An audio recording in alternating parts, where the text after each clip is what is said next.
Well, okay, Dave Fennoy here. How you doing? And this is another Ask Dave Fennoy Anything.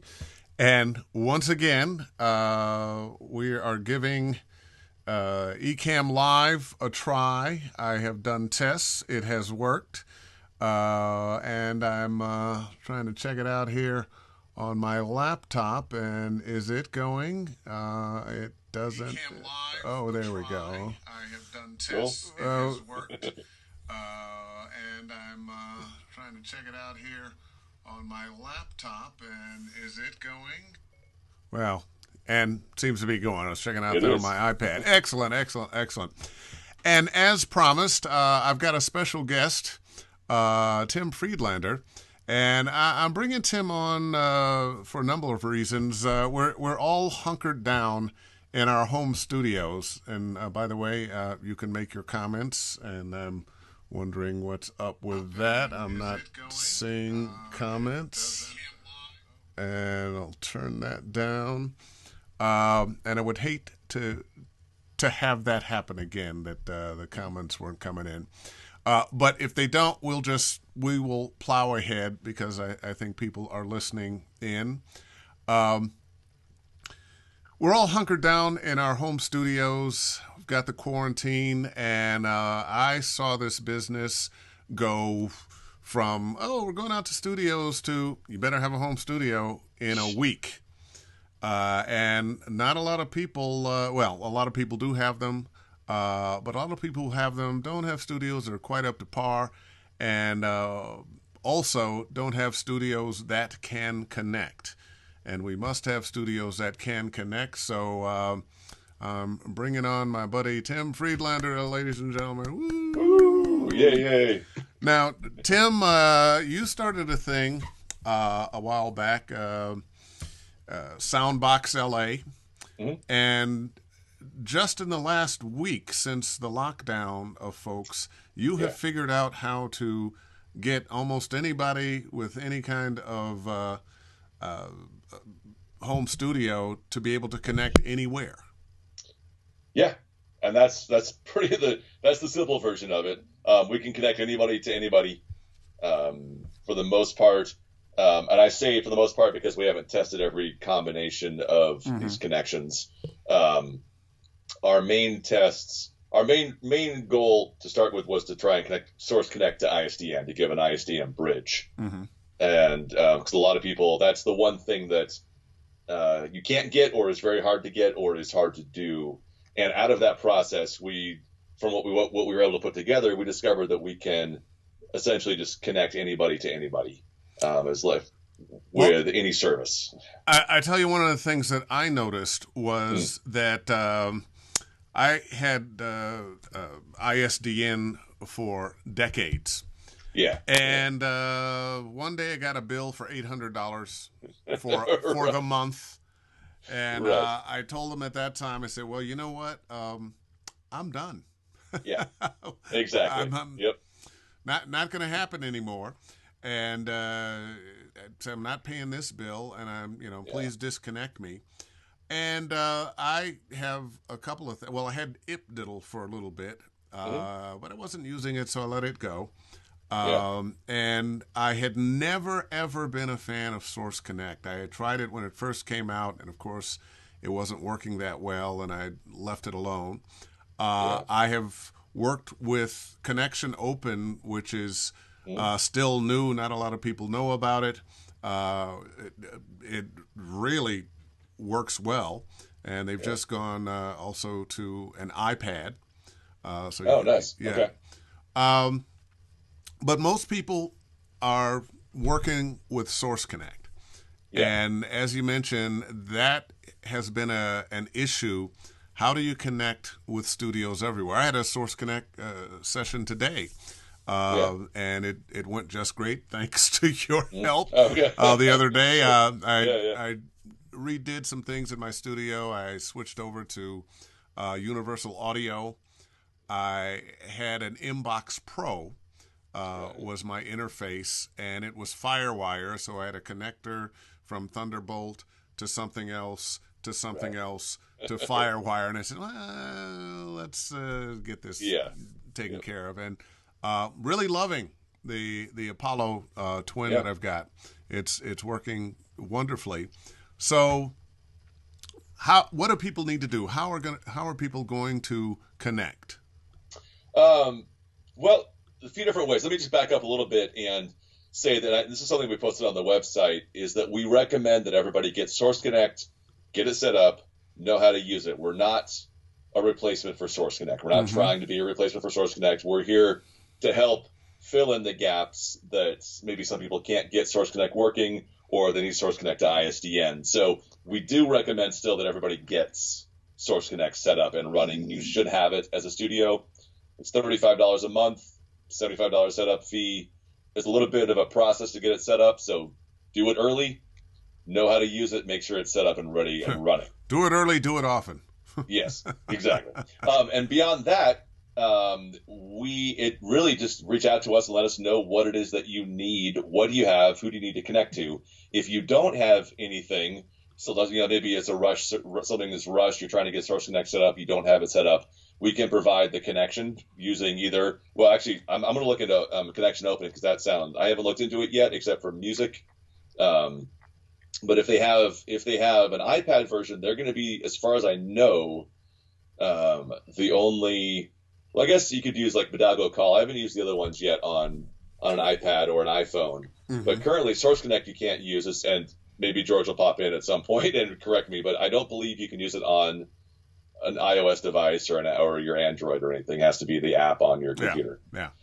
So that already is limiting, and a lot of people have gone over the last few years to recording directly from their microphone into their iPad in a twisted wave. So anybody who's got that set up, if you don't have a computer, you can't get Source Connect anyway. Yeah.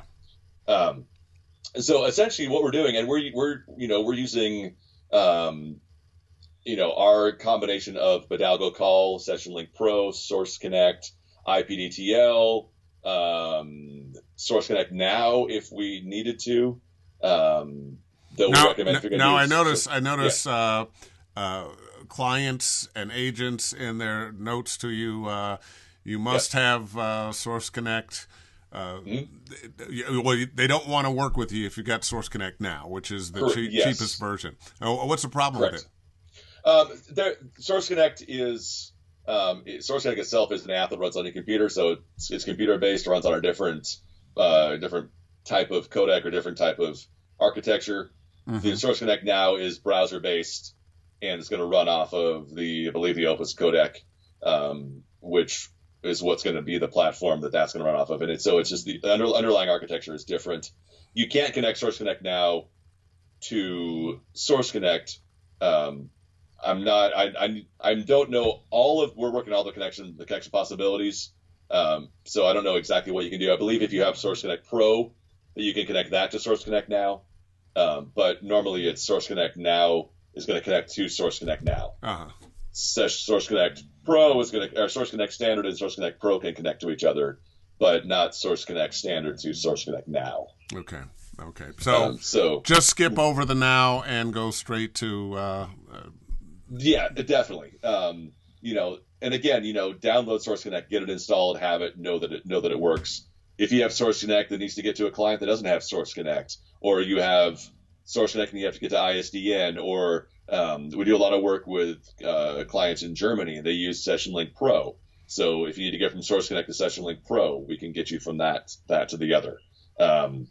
We also will be there in the middle. We'll be on the call the whole time. We'll be in the session with you.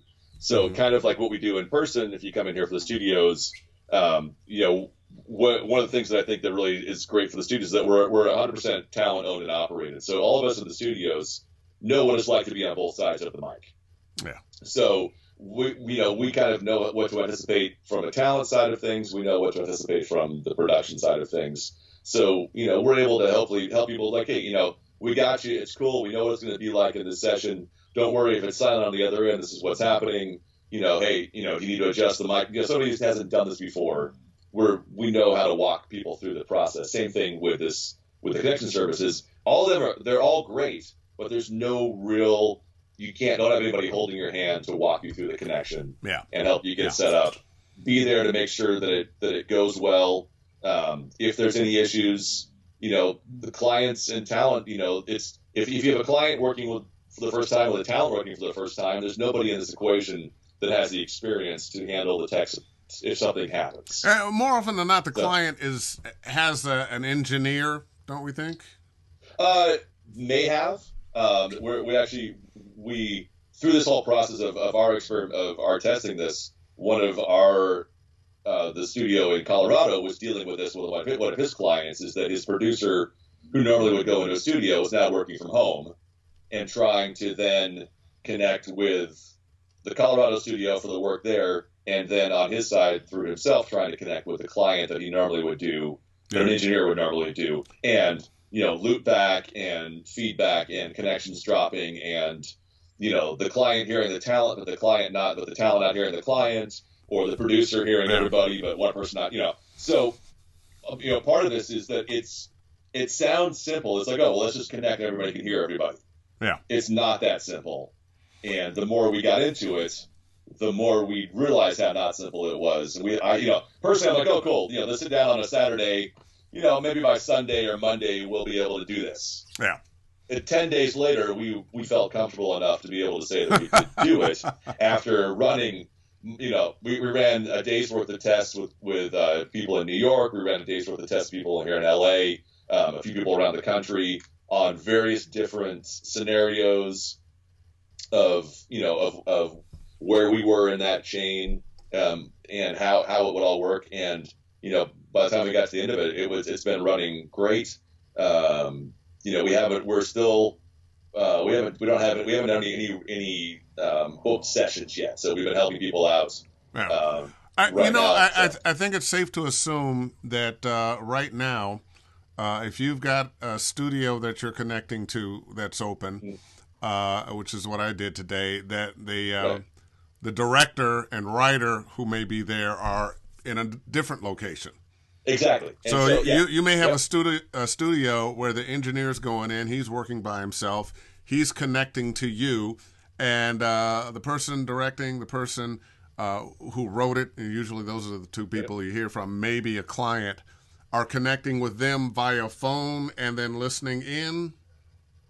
It's and this is where all of the variables come into play, because if you're doing that, we can handle getting from the client to the studio or from one person. What happens on the other end between the client and their producers, we can help a little bit with, but it depends on what that studio is running and what exactly they have. So what our hope is that anything that we get set up, we'll be able to have a test with both people before the session, and we'll be able to then talk to the studio we're going to connect with and run the scenario with them to make sure that they can get what they want, can get to do what they want, because it sounds easier than it is, and it's just it's a combination of how computers handle audio and audio coming and going on the same channels. Yeah. And loop backs, and people I'm sure you've been at such multiple times where like, oh yeah, I can hear myself looping back. Yes. I got like a 1 second delay, or I got like a 3 second delay, which is almost doable because you can at least give yourself 3 seconds to not talk, but or this infinite loop back that you get the producer patch into the client, patch into the talent, patch into the bridge, which then everything's just going all over the place. Well, so that's that. When you're in that situation, there's nothing you can do if you've never dealt with that before. Yeah. Well, let's looking beyond right now, because I have a feeling that after this is over, first of all, I think it's going to take longer than we may be suspecting now. We're in April, May, maybe June. Yeah. We have a lot of people who are still working from home if they can, and that definitely includes us. In a lot of ways, it wasn't that big a difference from what I was doing before, because I had a home studio for years. Right. But there are a lot of people who didn't have home studios, or their home studio was basically to do an audition and move on. And I've gotten a lot of calls and questions from people. What's the least I need to do to set up a decent home studio? If you If you had to set up a home studio now on a budget, what would you do? Um, I'll preface this and then I'll answer that question. Part of what there's people out there who do this already who are great at doing it to set up the home studios. Mm-hmm. When we do the connection, we're not going to make the call on whether the audio quality is good enough for the client to do the job. Mm-hmm. So we want the client and the talent to connect, and for the client to give the approval that the talent's audio is acceptable for the project. So then was that? That's not your call. You're going to let the client deal with it. That's not our call. We can get you connected, but we can't make the judgment call on the audio quality. Only the client can determine whether that's good enough for them. But you have ears. But you have ears. Yes. And to answer that, the most important thing you have is your space. It doesn't matter how good of a mic you could drop $10,000 and have a terrible space. It's going to sound like a terrible space. Yeah. So what the people that I've been helping, my friends that I've tried to help set up with this, because being in LA, we have the huge community in LA. A lot of people come to us for sessions because they have a good home studio for auditions. But when it comes to the session, they want to come. They know that we're here to help them for that. Yeah. You're hearing the room. You're hearing the floor. You're hearing are you in a tile bathroom right now? Are you in? I can tell that you're in a closet, but you took all of the clothes out of the closet. Why did you do that? Well, I needed the space. Okay, well, let's put the clothes back in. Or at least some of the clothes. Some of the clothes back in. I think two things that are important for people to understand is the difference between sound isolation and soundproofing. Yeah. And the people are like, what can I do to soundproof my closet? You're not going to be able to soundproof your closet with some foam and a blanket. Well, soundproofing and sound dampening are two different things. You're dampening to keep the bounce from ruining the sound of the recording. You want a quiet space so you're not hearing dogs or blowers or somebody upstairs or next door playing their music or something. And they really are two different things. And it doesn't have to be dead quiet. No. But whatever noise is there has to be below a certain noise floor level.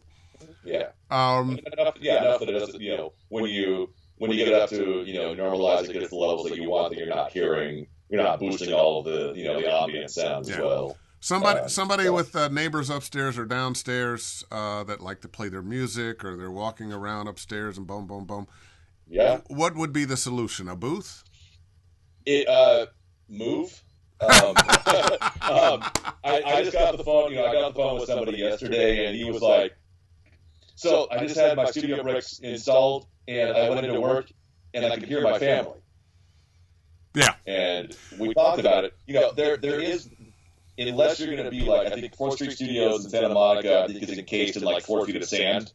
Unless you're going to be on a full build out, you're not going to be fully soundproof. I've got a whisper room that I've had for a long time, and it's really good. Love it. Yeah. It works great, but it's not completely soundproof. No. It does help. If my dogs decide to come into my office and bark, I'm hearing it. If they're just outside the door, I'm hearing it. But for the most part, most things aren't that loud. Most things aren't that loud. I think I think, and I've said this a couple times to the people that I've worked with, and I posted this online, is that set up whatever you need to set up, do the best you can, and then be honest with what you have. Yeah. And I think that there's enough that clients and agents are willing to work with people around what they need to do, as long as you're honest with what you have and what you can do. Yeah. And you can do, there's a lot of great stuff you can do from home, a lot of great stuff you can do in a closet. You can get in your car. I've recorded multiple jobs from a car, back of a car, driving from Wyoming to back to LA. Stopped a few times to record. You can do it. I was using a 416. Yeah. And there was a freeway nearby, so it took a little bit of finesse. Figuring out where you were going to be and which way that 416 was going to be pointing. Exactly. Yeah. And for those who don't know, I know a lot of you do, 416 is the Sennheiser 416. It's been dubbed the LA voiceover mic, and it was originally designed to pick up dialogue on television shows and in movies.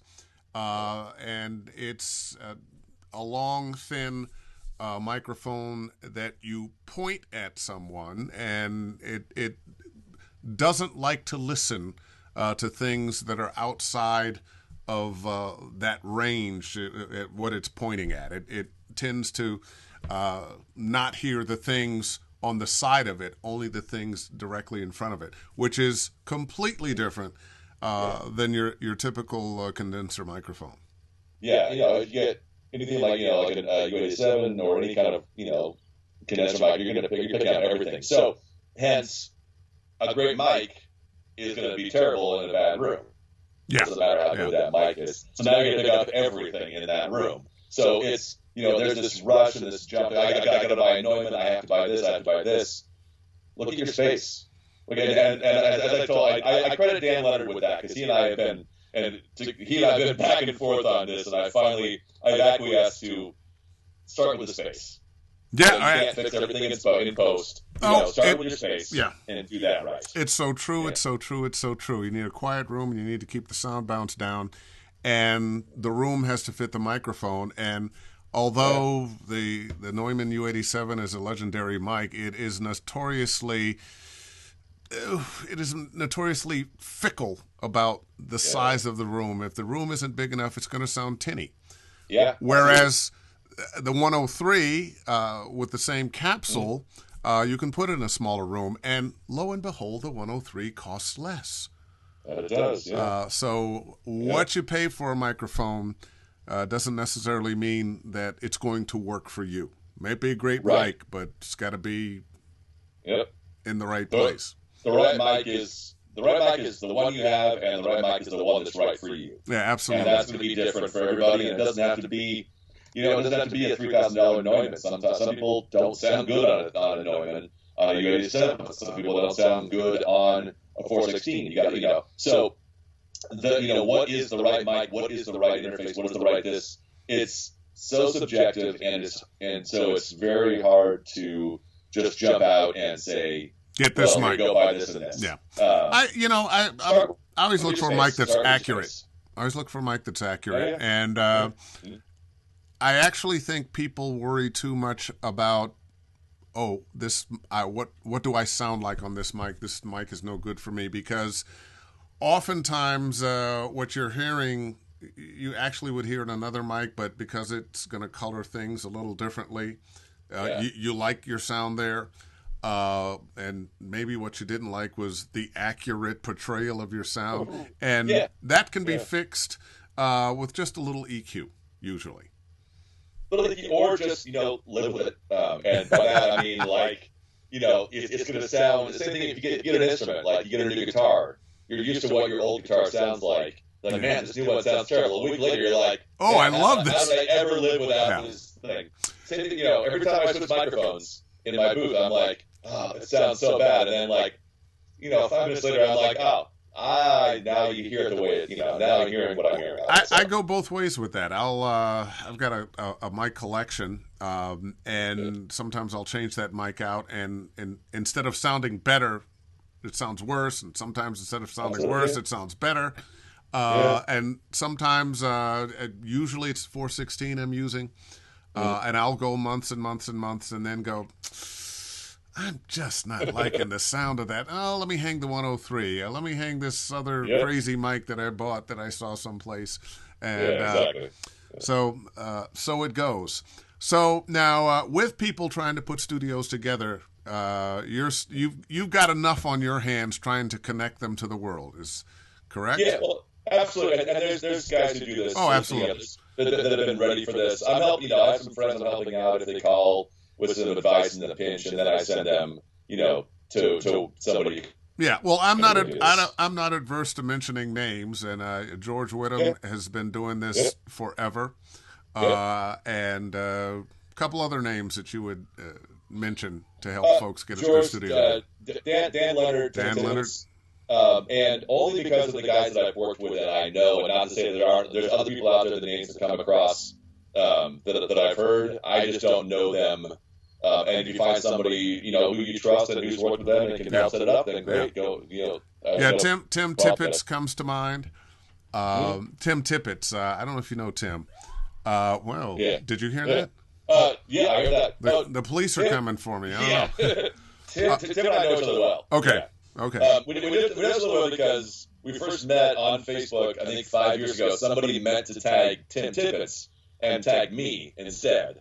And I said, oh, well, hey, you're welcome for whatever I didn't do to help you out. And then Tim Tippett and I started chatting. He's a musician. He's a guitar player. Yeah. We had that in common. So it's the two Tims. We actually met in person for the first time at the Get Your Game On conference. Oh, okay. Last month. Oh, yeah, excellent. We never met. Excellent. He was in town and we met him for the first time, and it was awesome. Well, thanks to social media and Facebook and Twitter and Instagram and whatnot, we have friends that we've never met, and you find, wow, you're so much taller than I thought you were. He was so much taller than I thought he was going to be. Yeah, he was taller than me. He was like 6'5" or something. I don't know. So he's a tall guy. He's a tall guy. So, how can people get in touch with you if they want to get in touch with clients hither and yon? The website I put up is voice. I got to make sure I get it right. I posted it wrong yesterday. It's voicebridging.com. Voicebridging.com. Okay. Yep. And they can always find us if you soundbox.la is the studio, and if you just Google my name, I come up under everything. My cell number is everywhere, so feel free to call.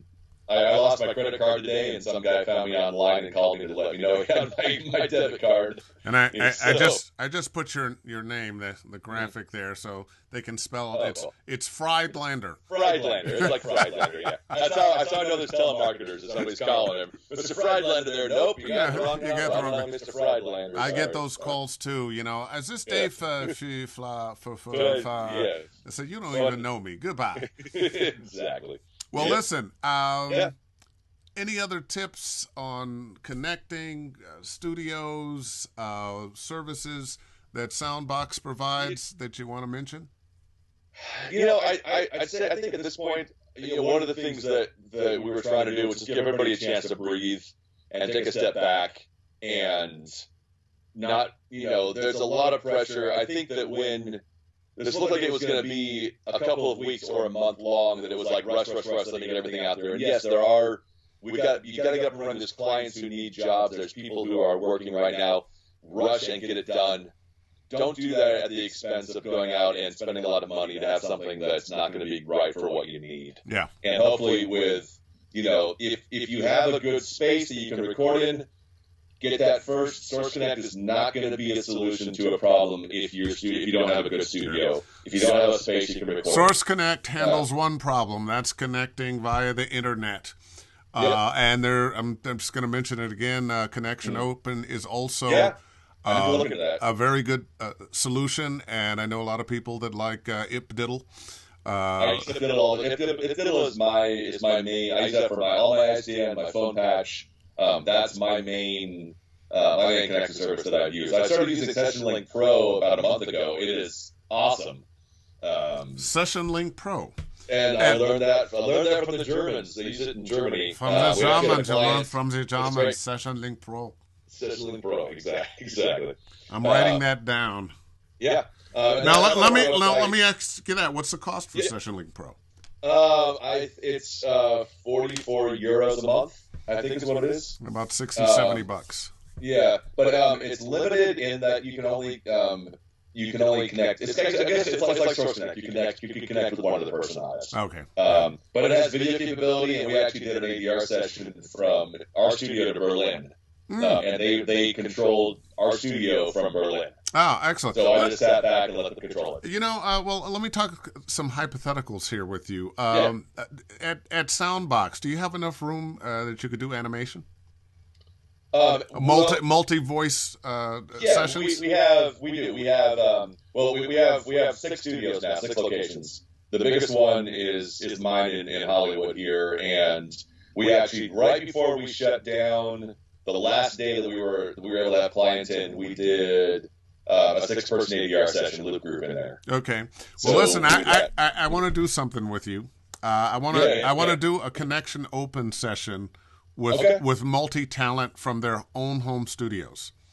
The Connection Open was designed for musicians, actually, to be able to play together from around the world, and it has solved whatever that latency problem is. The further you are, the longer it takes for the signal to get there, and we don't really think about that until you're trying to do things like that, and you realize I'm talking on the phone. I said, "Hey, Mom," and finally she says, "Oh, how are you, son?" Yeah.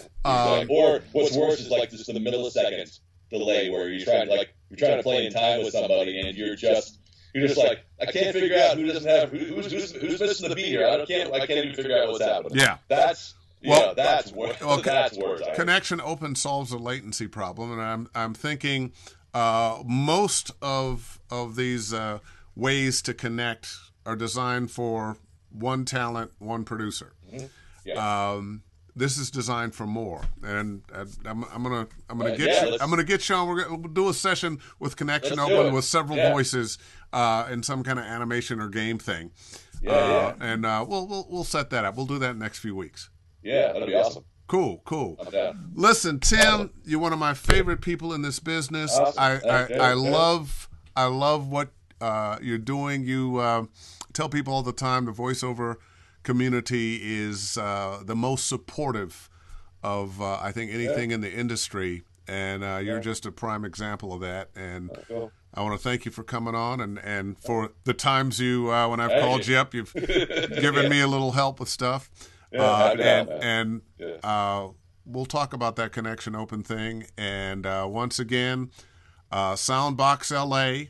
And Soundbox.la, and to get you guys with the connection is voicebridging.com. But everything goes to me, so no matter where if you go to Soundbox.la or any of the signatory services or payroll, and actually I want to add this real quick because I didn't think about this. For those who are still working and still doing union, we're now offering, we can do full payroll and we can do full signatory services. Excellent. As of about 2 weeks ago as well. So all of this was in the works before, the bridging service wasn't in the works. Everything else was in the works before this, and just happened to hit it at the right time. So we can still run full payroll, we can still do signatory. We're in the middle of doing a project right now, so we have our SAG is available. SAG after is open to do the jobs remotely, so we can help facilitate that as well. Excellent. But all of that, if you just kind of look me up online, everything goes to my cell phone, and I answer it. I'm answering all the time. So all right, cool. So, yeah. Hey, awesome. Tim, thanks so much, man. Yeah, appreciate it. Man. All right. See you later. Bye. Thanking Tim Friedlander for helping us out there, and I guess I'm going to call it a day. If you were listening or watching, I have a feeling you're just going to see the recording. But back again next Wednesday. Ask Dave Fennoy anything. Wishing you all the best and stay healthy.